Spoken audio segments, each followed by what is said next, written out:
So today we're diving into the messy world of online dating, especially after a divorce. Get ready for real talk about swiping right, swiping left, infatuated, ghosted, overwhelmed, all the things that go on with these stupid apps. And as a Christian, it's so frustrating trying to be salt and light in the middle of a pigsty sometimes. Just listen in. Let's talk about it. Let's go. Let's say you are ready to meet somebody of your own accord and at your own speed. You need to think a little bit. What does dating mean to you right now? How are you going to manage this new event in your life? What rules do you want to govern your time and the energy level of this new venture? These are very interesting thoughts when you ponder them for a moment. Yes, most of us want a healthy relationship at some point, but not all of us are healthy enough to find our partner. And I can 100% assure you, there are so many unhealthy people out there in the dating pools. Without the right lenses, you will make big mistakes, big ones. I can assure you, I have. Some of you got married so young, you've raised your family, and you're trying to find yourself again. You never even had it. You were a mom, you were a wife, and now you're single, or you're a husband and you were a provider for your family. And now who are you? What are your hobbies? You don't even know. Without that lens of knowing who you are, how are you going to know who to go look for and what makes your best partner? You have no idea yet. When we come into dating without a plan, it can be dangerous and a costly trip. When we try to just fill the holes in our life, fill our time, fill our need to feel loved and appreciated. Well, listen, that's super easy, especially for you women listening. Dress nice, do your hair, create an online profile account, and you will get guys calling you pretty and offering to spend time with you in 5 short minutes. It's not hard. But what are you looking for? Are you looking for a life partner or just a date? Do all the dates have to be potential life partners? We're not teenagers anymore. The dating advice we got in our youth groups is not even close to applicable.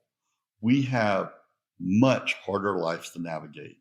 Money, emotional, family, boundaries. It is so much more complex.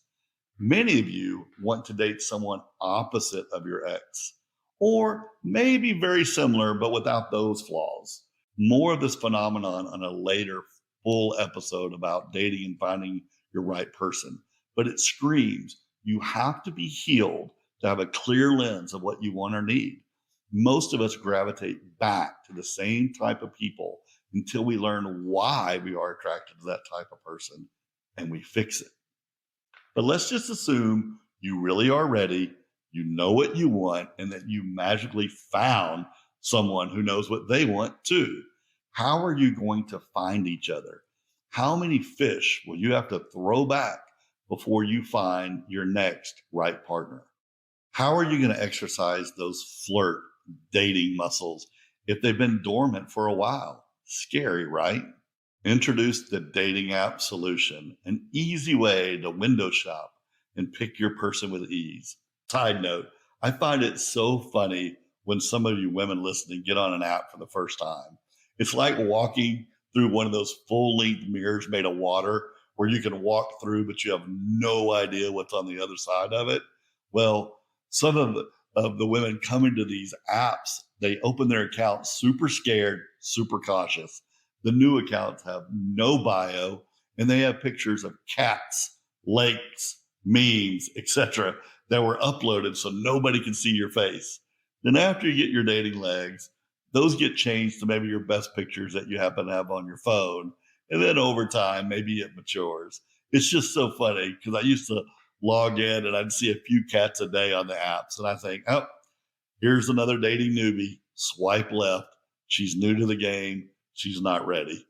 And I'll leave the fake names y'all create alone. There's so many of them out there. And I get there's privacy concerns that y'all have to deal with. It's sometimes tongue in cheek, but I think many of you don't like to admit that you're even on dating apps. It feels taboo in the church world. What will your friends think? Should I put Tinder on the homepage of my cell phone? Should I remove notifications? What will your friends think if Georgia Peach 4 from Tinder just messaged you? Or Big Sexy Cajun just super swiped you? Or even Ready to Rumble blows up your phone during a meeting or a small group? Some of these usernames are just wild. Let's just be honest. There are some common concerns and misconceptions about the dating apps within the Christian community. Tinder has a reputation of being a hookup app, but I've found that any app can be whatever you want it to be. Now, I have my rankings, but I have to be honest, I've never paid for an app that I can remember. So any of these apps I'm going to mention, the ratings may change if I paid. There are over maybe 100 apps that are available for you to date online in the app stores, but here are the top ones. Let's rate them quickly. Bumble.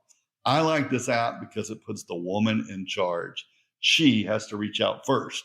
Many of the women hate that, but come on, it's better than waking up with who knows what in your inbox every day. I found the women to be of higher class and more articulate than some of the other apps I will mention next. It encouraged information exchange and conversation. I'll give Bumble an A. There's another app called The League.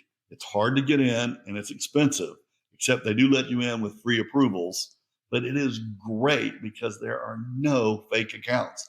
Everyone is vetted. I have met really good quality people in The League who seem to be truly interested in meeting someone and trying out a relationship. Another A, but I'll give it an A minus because with a free account, you have to wait in line, lightning in a bottle, because you only get 3 swipe choices a day. And think about how long that takes to finally find your person. Facebook dating. It's on the app. It's a weird addition to the normal Facebook app. I'd say 95% real people, but an awful lot of looky-loos.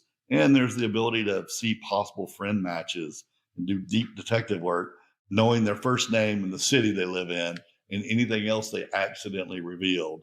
But it's a buffet of possibilities, but it feels more like a waste of time if you're really serious about meeting someone. I'll give it a B. Tinder. Now listen, if Tinder's a hookup app, it's broken. I know it has a reputation, and it certainly does have some seedy things that rear their head from time to time. But once again, choose what vibe you put out and what vibe you accept. And it can work and it can be safe. But in general, it's a small bar on the side of the road. You might meet somebody in there, but it's probably not worth going in. Let's be honest. So I'll give it a C minus. But add all the apps together, and I have met so many great women. I still stay in contact with them. There are absolutely some amazing men and women out there. And for those of you who say all men are dogs or all women are crazy, you might want to check yourself and your picker. I have found some great souls, some great conversationalists, great people along the way. And I would not have met 10% of these people without an app. It connected us. But let's highlight some of the warnings and the potential pitfalls of online dating and these dating apps. If you like this content, then subscribe for even more resources, fun, laughter, and sound advice for Christians adventuring in unyoked living. Not just divorce recovery, but for brave men and women who are growing and going and living a life on mission. Blessings.